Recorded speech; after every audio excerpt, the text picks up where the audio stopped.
All right, so today we're going to talk about PRF and PRP. So PRF, the pulse repetition frequency, is the number of pulses per second, and PRP, the pulse repetition period, is the time from the start of one pulse to the start of the next pulse. So it's the on time plus the off time together. So we're going to start by looking at PRF and look what an increase and a decrease in that looks like on a graph. Then we'll talk about PRP, and then we'll talk about how depth of imaging impacts these.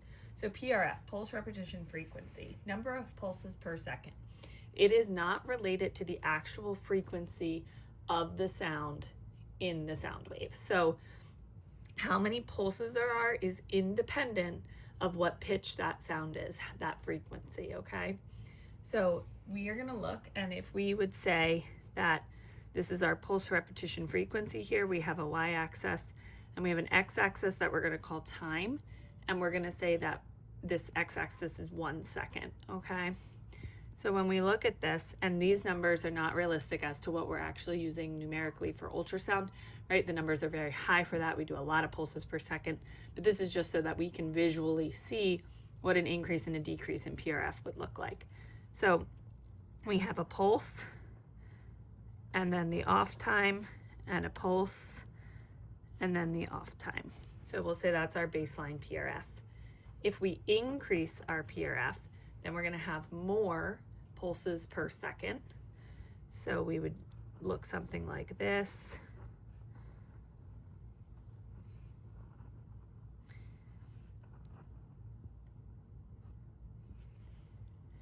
Right? And if we decrease our PRF, we are going to have less pulses per second. So it might look something like this.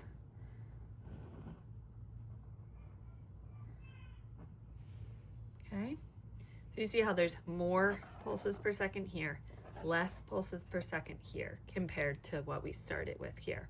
So it's just simply increasing or decreasing the number of pulses per second. Pulses don't always have 3 cycles. That's just kind of how I typically tend to draw them, but they could have lots of cycles or a small amount of cycles based on what the transducer is set to produce. All right.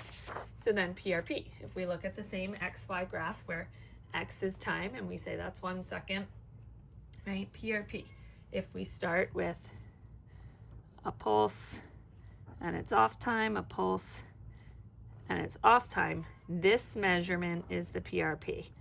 1 on time plus 1 off time, okay? So if we increase PRP, which means we make the time longer, it would look something more like this. And this would be the measurement of our PRP.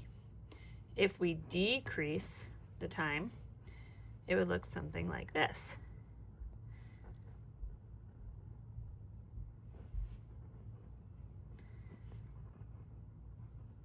And this would be our measurement, a shorter pulse repetition period, right? A shorter amount of time from the start of one pulse to the start of the next, or that on plus off time. So you can see how that is with increasing and decreasing just with PRP. But if we look at our PRF again, right, we can see how doing something to our PRF changes our PRP just inherently by the nature of what is happening. So if we have PRF here, right, this would be our PRP. All right, so now we increase our PRF, and now look at our PRP. It decreased because we have more pulses per second. The time it takes to do 1 pulse plus its off time is shorter.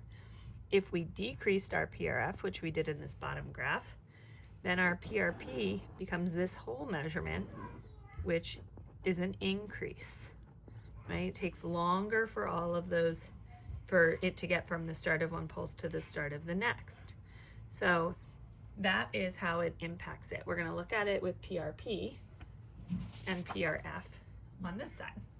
So you have PRP, then we increase our PRP, which means now we have,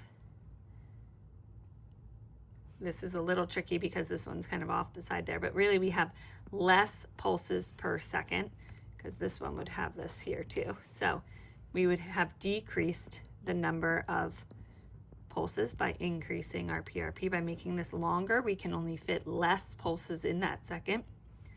And if we decrease our PRP, then we can fit many more pulses per second. So we increase our PRF. Okay? And then the way that we do this on the actual ultrasound machine is that we are going to change depth. Sorry, I don't know if you could hear me there, but the way that we do this on the actual ultrasound machine is that we change our depth of imaging. And when we change our depth of imaging, we are changing the PRF and the PRP both at the same time.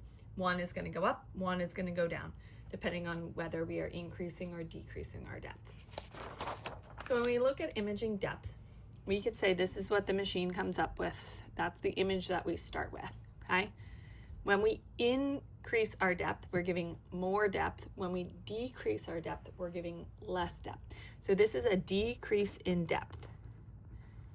We're making our image shallower, okay? If this was 1, 2, 3 centimeters deep, this would be 1, 2 centimeters deep, okay? This one is an increase in depth. We could say it's 1, 2, 3, 4, 5, 6 centimeters deep, okay? You're getting more depth, you're getting less depth here, right? So we're not gonna look numerically at PRF and PRP here, but we'll talk about the relationship with depth. So what happens when an image is created is that a pulse starts at the transducer and it goes down to wherever your depth is set. The return echoes come up, and then the machine sends another one down. Return echoes come up, machine sends another one. Okay, so as it goes all the way down and all the way up, it's waiting, and it's set to a certain amount of pulses it can do per second based on how far down it has to go. When you decrease your depth, it doesn't have to go as far. So your transducer sends out a pulse and it comes right back, sends out another right back, sends out another right back. See how much faster that is? So when you decrease your depth, you can send more pulses per second. And when you send more pulses per second, the amount of time it takes for one pulse to get down and back is shorter. Okay? It takes less time, so your PRP goes down. When you look at the increasing depth, the opposite is going to happen. Your transducer is sending a pulse all the way down here and all the way back. All the way down here and all the way back. So as it sends these pulses, it can't go as quick. It's going to send less pulses per second because they have to go all the way to the bottom, all the way back, right? And remember, the speed of sound isn't changing because they're going through the same medium. So you're not changing how quickly that happens, you're just changing how often you can send the next pulse. So when you go deeper, how often you can send a pulse lessens because you have to wait for that pulse to return from its longer journey. And that means that each pulse takes longer, right? The pulse repetition period that it takes for that pulse to get all the way down and all the way back before it can send another one is longer.